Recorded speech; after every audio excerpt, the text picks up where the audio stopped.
à chaque fête, il y a eu des chansons patois, et pas seulement de célèbres chants des colombettes.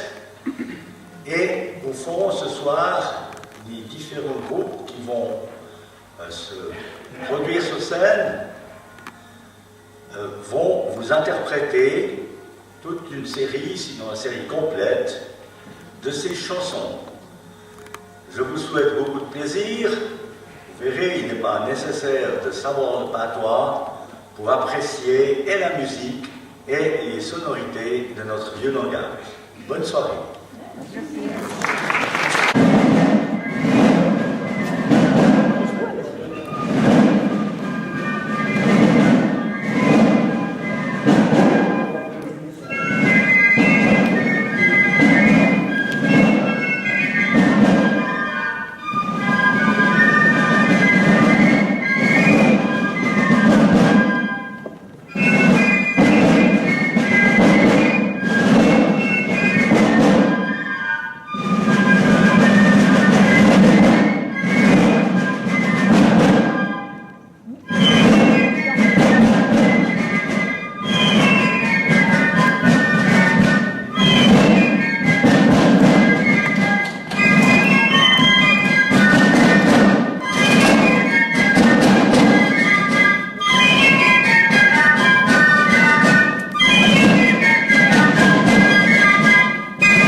Auquel le vin ne manquait pas.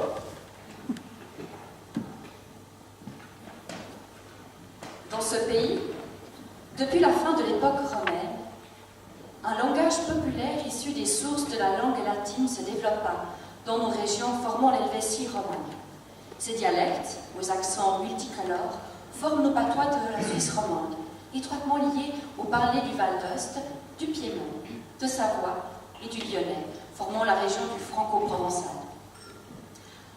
Notre patois roman a une cadence plus prononcée que la langue qui le remplace, un caractère plus musical.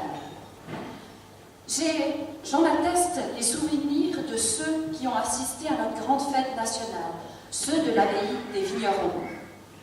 Au milieu de ce concours immense de citoyens et d'étrangers, sur cette vaste place si magnifiquement encadrée par le Mont Pèlerin, le Léman, les Alpes et le ciel, dans les rues sablées et fourmillantes, ceux qui montaient avec le plus de force et d'harmonie aux amphithéâtres bourdonnants, aux balcons, aux fenêtres, couronnés de dames et de fleurs, ce n'étaient pas les chants français, leurs paroles maigres, sèches, aiguës, toutes d'une pièce et d'un son trop légère pour supporter un si grand spectacle et un si grand bruit, évaporés dans l'air trop vaste, ou retombant, étouffés dans la foule et sous les pieds des danseurs.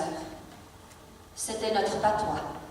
C'étaient nos vieux rangs et nos vieilles corolles qui résonnaient jusqu'au dernier gradin avec leur voix pleine et forte, aux larges ondes, au sang ferme et ouvert, seuls accoutumés à franchir le torrent ou le précipice, à soupirer le poids de l'âme et du jour sur les collines escarpées. Ainsi s'exprimait Juste Olivier dans son inestimable ouvrage « Le canton de Vaud ».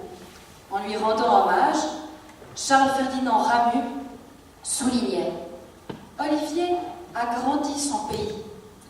Il l'a haussé jusqu'à sa taille. Il a réveillé une terre qui était endormie depuis 300 ans et se taisait. Il lui a trouvé une âme. Il lui a redonné la vie.